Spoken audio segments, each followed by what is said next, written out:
The story opens with a beautiful scene where a girl named Iris is being proposed to by her fiancé. To give her the ultimate surprise, he takes her to the top floor of a massive tower.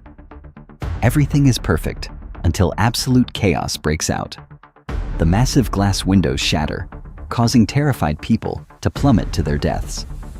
Those who manage to hold on are instantly incinerated by a sudden, massive gas explosion. The entire building turns into a fiery grave.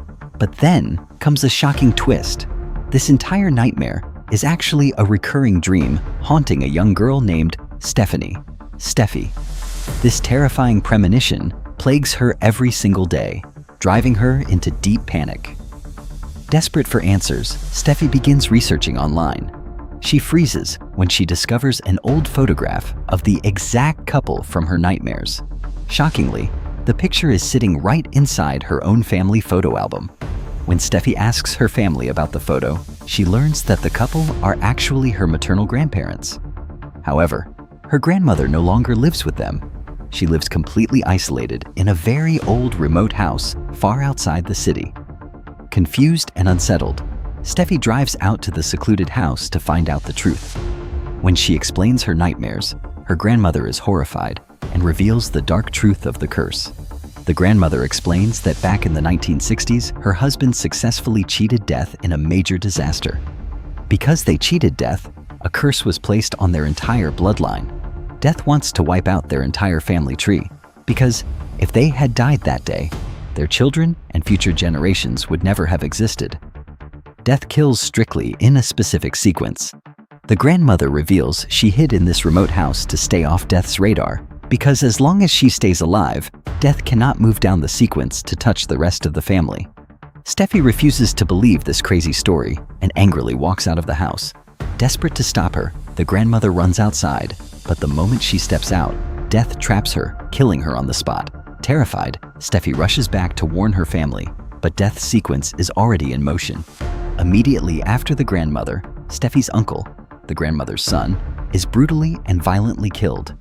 The next in line are his children, followed by Steffi's mother, and then the rest of the family. The family realizes there is only one twisted way to break this curse. You have to die first, and then someone must immediately revive you to skip Death's design. The remaining family and friends desperately try to orchestrate temporary deaths so their friends can save them. But Death is too fast. One by one, family members are slaughtered in horrific accidents, including Steffi's own mother. With her and her brother's lives on the line, Steffi decides to cheat the sequence. She intentionally drowns herself in water. Moments later, her brother pulls her out and successfully revives her through CPR. As she gasps for air, they celebrate, believing that because Steffi died and came back, Death's sequence is broken and her brother is finally safe. The ultimate shocking ending. The siblings finally breathe a sigh of relief. However, a few days later, a friend uncovers a terrifying flaw in their plan. He runs to them in absolute panic and explains that, according to medical science, a person is only legally dead if their breathing and heart stop for at least 5 minutes. Steffi was unconscious for only 2 minutes, meaning she never truly died, and the curse was never broken. Horrified, the siblings realize they are still next in line. Suddenly, a violent train derailment occurs right next to them. The massive train flies off the tracks, crashing directly into them, crushing both siblings instantly.